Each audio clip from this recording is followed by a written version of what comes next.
Every single year, roughly 4 million people make their way to the edge of New York Harbor, tilt their heads back, and look up at a woman made of copper who has been standing in that exact spot for more than 130 years.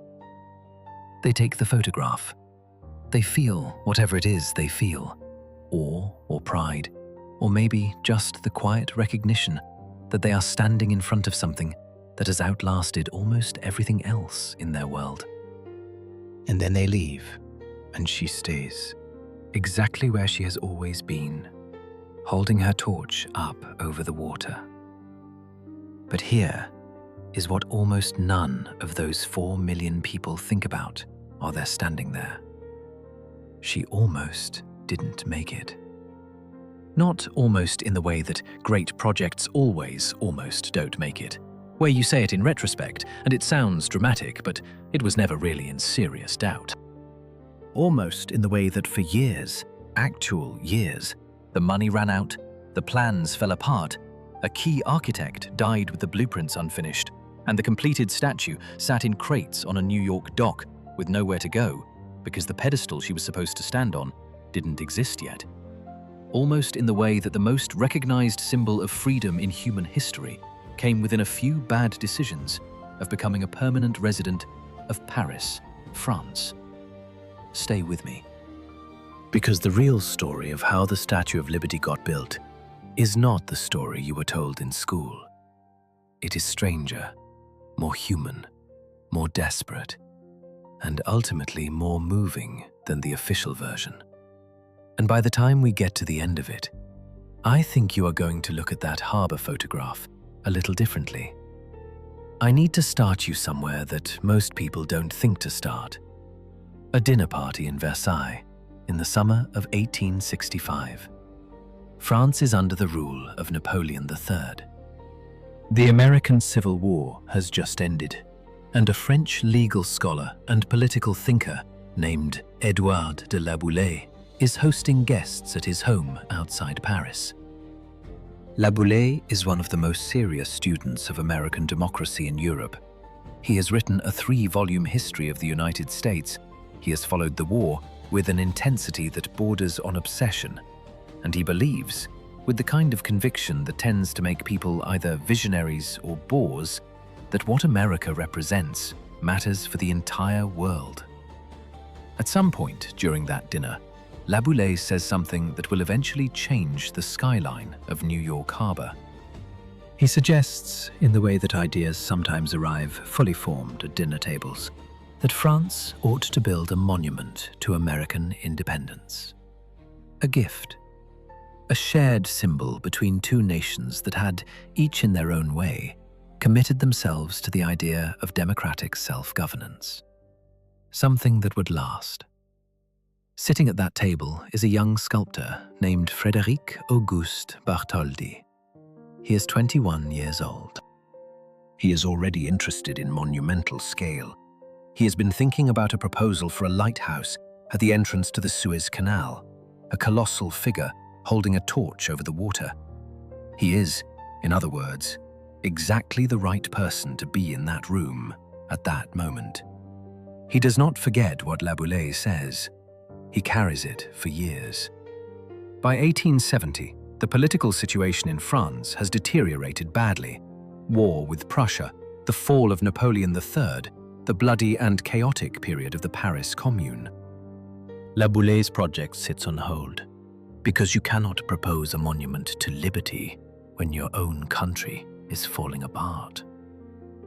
But by 1871, things have stabilized enough that Bartholdi decides to make the trip. He sails to America.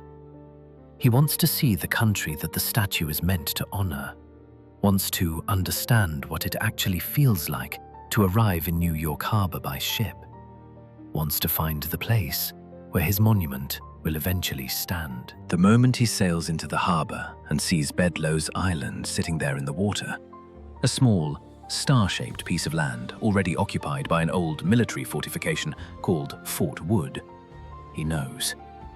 That is where she goes. He can see it as clearly as if she were already there.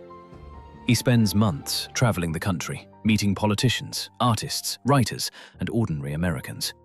He visits Niagara Falls and is stunned by the scale. He attends events and gives speeches and tries to build support for a project that doesn't exist yet, except in his own head and Laboulé's dinner conversation from 6 years earlier. He meets President Ulysses Grant. He writes back to Laboulé that the enthusiasm is there, that the Americans are interested, that the project is possible.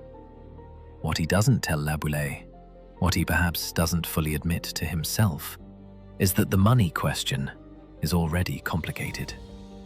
France would build the statue.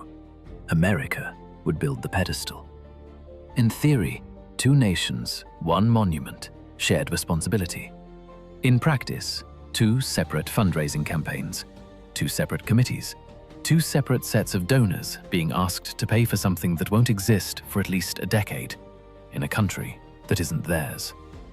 It was, from the very beginning, a logistical structure that required an enormous amount of things to go right simultaneously. And almost none of them did. But we'll get there. First, Bartholdi needs to build a statue. He returns to Paris and begins. The process he uses is one that had never been attempted at this scale, and understanding it changes how you see the finished work. Bartholdi starts with a small clay model, just a few feet tall, and refines it over months until he has something he's satisfied with. Then he scales it up, then up again, then up again. Each successive version is 4 times the size of the previous one, built in sections, checked against the proportions of the smaller model, adjusted, rebuilt. By the time he is working on the full-scale sections, each individual piece of the statue is being constructed in a workshop on the Rue de Chazelle in Paris, in a neighborhood that must have seemed briefly and inexplicably surreal to anyone walking past. Because here is what the neighbors would have seen, looking over the fence of that workshop. Enormous copper body parts. A hand the size of a carriage. A nose longer than a man is tall. Sections of draped copper robe stacked against the wall like lumber. The face of liberty, 30 feet high, sitting in a courtyard while workers swarmed over it with hammers. The technique used to create the copper skin is called repousser, a method where copper sheets are hammered over wooden forms from behind, pushing the metal into shape from the inside out. The workshops employed hundreds of craftsmen, and the sound of constant hammering must have been extraordinary. Every curve of Liberty's robes, every fold of her raised arm, every line of her face, all of it was hammered into shape by hand, by workers who were essentially building a colossal puzzle that would eventually be shipped across the Atlantic in pieces and reassembled on the other side. The first piece completed was the right arm, the arm holding the torch. By 1876, it was finished, and Bartholdi made a decision that was equal parts savvy marketing and genuine pride. He sent it to the United States for display at the Philadelphia Centennial Exposition, the World's Fair celebrating the 100th anniversary of American independence.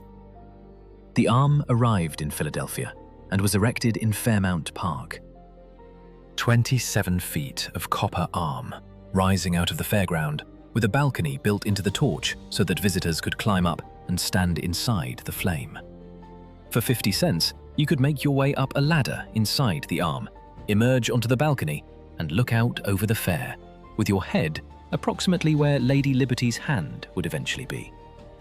Thousands of people did it. It was one of the most popular attractions at the exposition, and crucially, it worked as a fundraising tool. People could see the scale. They could feel what it meant to stand inside a piece of this thing.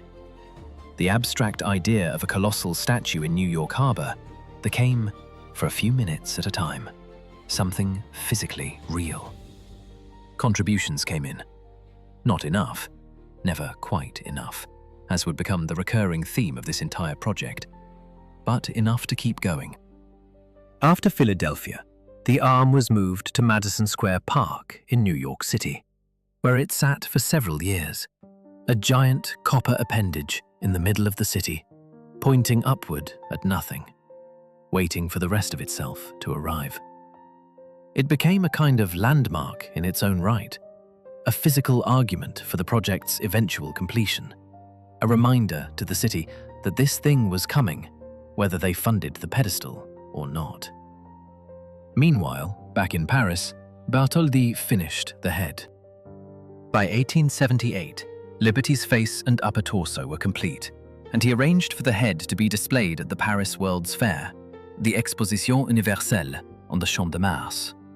The nearly 30-foot copper head, with its crown of 7 rays representing the 7 seas and 7 continents, sat among the exhibition buildings and drew enormous crowds. Bartholdi sold tickets to tour the workshop. He raffled off miniature replicas of the statue. He gave interviews. He cultivated every square inch of press attention available to him, because he understood, with a clarity that is remarkable for a sculptor rather than a marketer, that the project would die without public enthusiasm, and public enthusiasm required public visibility. By the end of 1878, he was able to say, with genuine satisfaction, that the statue was half built. What he did not say, though everyone involved knew it, was that the American half of the project was in serious trouble. The pedestal fund was stalled. The committee responsible for raising money on the American side had collected a fraction of what was needed. Wealthy donors were reluctant.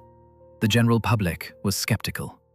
There was a persistent strain of American opinion that found the whole enterprise vaguely presumptuous. France was giving America a statue it hadn't asked for, and now America was being told to pay for the base? The optics were not ideal. And then, in 1879, the project suffered a blow that could have been fatal. Eugène Viollet-le-Duc, the celebrated architect who had been working on the internal structure that would hold the copper skin upright, died. He died before completing his plans. The statue had a skin, but no skeleton, and the man who was supposed to design the skeleton was gone. Bartholdi needed a replacement. He needed someone who understood iron, who understood scale, who understood the particular engineering challenge of building a structure that would have to flex rather than resist in the harbor winds. Because a completely rigid structure of that size would crack under the stress of movement, and New York Harbor is not a calm place. He needed, in other words, an engineer of genuine brilliance. He got Gustave Eiffel. Eiffel was already famous for his iron bridges and viaducts across Europe, and he was 8 years away from building the tower in Paris that would permanently attach his name to the city. What he brought to the Statue of Liberty project was a structural concept of genuine originality and beauty. Rather than trying to make the statue rigid, he designed it to move. A massive central iron pylon, essentially a freestanding tower inside the statue, would bear the primary load, and from that pylon, a secondary framework of iron bars would connect to the copper skin through a system of flat iron straps. The copper would be attached to the straps, but not rigidly. It would be able to expand and contract with temperature changes, to sway slightly in the wind, to breathe rather than resist. It was, structurally, closer to how a suspension bridge works than how a building works. The outer skin is not the structure. It is cladding on a structure. This is why the Statue of Liberty has survived more than a century of New York weather, harbor salt air, and the slow geological settling of Bedloe's Island without falling apart. Eiffel built her to move. The iron framework went up in the Paris workshop alongside the copper sections, and watching it must have been an extraordinary experience. The skeletal iron form of a woman, rising inside a courtyard, surrounded by the copper pieces that would eventually cover her. The whole thing looking like a very large and very strange architectural dissection.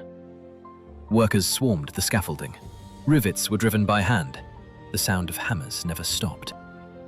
And then, almost immediately, they began taking her apart. It didn't matter. Over 1 million people lined the Battery and packed the shores of Manhattan. Hundreds of boats filled the harbor. The parade down Broadway, one of the largest the city had ever seen, drew crowds so thick that at some point, paper streamers and torn-up ticker tape began falling from the windows of office buildings along the route, an improvised celebration that became, inadvertently, the origin of the New York Ticker Tape Parade.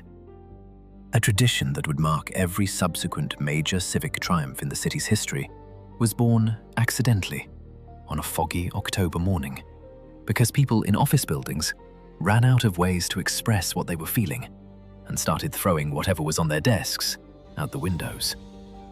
Bartholdi was positioned inside the statue, near the top, holding a rope connected to the French tricolor that covered Liberty's face.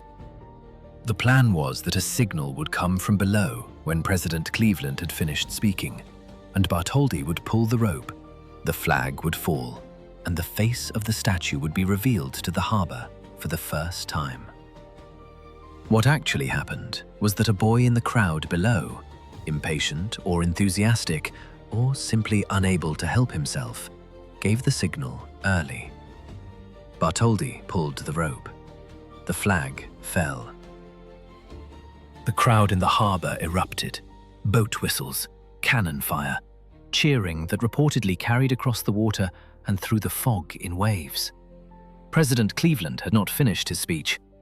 He finished it anyway, to an audience that was no longer listening, because the statue was there, above the fog, the torch just visible, and that was more important than any speech. Bartholdi stood at the base afterward, by most accounts, in silence. He had been working on this for 15 years. He had crossed the Atlantic multiple times. He had watched money run out and engineers die and committees stall and his statue sit in crates on a dock for the better part of a year. And now, she was standing in the harbor, exactly where he had imagined her standing when he sailed into New York for the first time in 1871. And she was bigger than the skyline, and the crowd was still cheering, and there was nothing left to do. What he had built was not just a statue. It was the product of a specific and remarkable kind of human stubbornness. The refusal to let an idea die because the logistics were difficult, or the money was short, or the timing was bad. Every great thing that gets built in the world gets built by people who kept going past the point where stopping would have been reasonable. Bartholdi kept going. Eiffel kept going. Laboulaye kept going. Pulitzer kept going. The 120,000 donors who sent dollar bills and pennies to a newspaper in New York City kept going. And the result of all that continuing, of all that refusal to let the practical obstacles win, is that 4 million people a year stand at the edge of New York Harbor and tilt their heads back and feel something they don't have quite the right words for. She oxidized slowly over the years, the copper turning from its original warm brown through shades of chocolate, and then verdigris, the green patina forming as the copper reacted with the salt air of the harbor. By the early 20th century, she was the color we know her as today, the particular blue-green that has become so associated with the statue that it's difficult to imagine her any other way. But for the first years of her existence, she was brown, warm, almost golden in certain light. A different presence in the harbor than the one we know, but the same woman. She has survived 2 world wars, a massive internal explosion at a nearby munitions depot during World War I that sent shrapnel flying across the harbor and cracked plaster in buildings across Lower Manhattan. Decades of neglect that allowed water to leak through her copper skin and rust her iron framework. And a renovation in the 1980s that replaced much of Eiffel's original iron secondary structure with stainless steel. She has been closed to visitors and reopened. She has been the backdrop for political speeches and protest movements and naturalization ceremonies and film shoots, and the particular private moments of millions of individuals who needed to stand in front of something larger than themselves. Emma Lazarus wrote the poem that was eventually mounted on her base, The New Colossus, with its famous closing lines about the huddled masses yearning to breathe free, in 1883, originally to help raise money for the pedestal fund. It was not mounted inside the pedestal until 1903, 17 years after the dedication. The lines that are now inseparable from what the statue means were an afterthought, added after the fact by a poet who died of cancer at 38, before she knew the statue had been completed. That detail, the most famous words associated with the most famous statue in the world, were written before the statue was finished by a woman who never saw the finished work, feels like it belongs to the whole strange, improbable, human story of how this thing got built. The idea that started at a dinner party in Versailles in 1865, that was carried across an ocean by a young sculptor who had never built anything at this scale, that was held together by engineers and craftsmen and newspaper campaigns and schoolchildren with pennies, that sat in crates on a New York dock for 11 months waiting for its foundation to be ready. That idea is standing in the harbor right now. She was standing there this morning. She will be standing there tonight. She will still be standing there, all things being equal, long after everyone alive today has gone. That is what it looks like when people refuse to let a good idea die. When they keep building past the point where stopping would have been easy, past the money problems and the engineering problems and the dead architects and the hostile donors and the fog on the morning of the dedication. She is the proof that it is worth it. She has been the proof for 138 years. Thank you for coming along on this. If this story found you at the right moment, please hit like and subscribe. It helps more people find their way here. And if there is a monument, a city, an era of history that you want to explore together, leave it in the comments. I read every one of them. Until next time.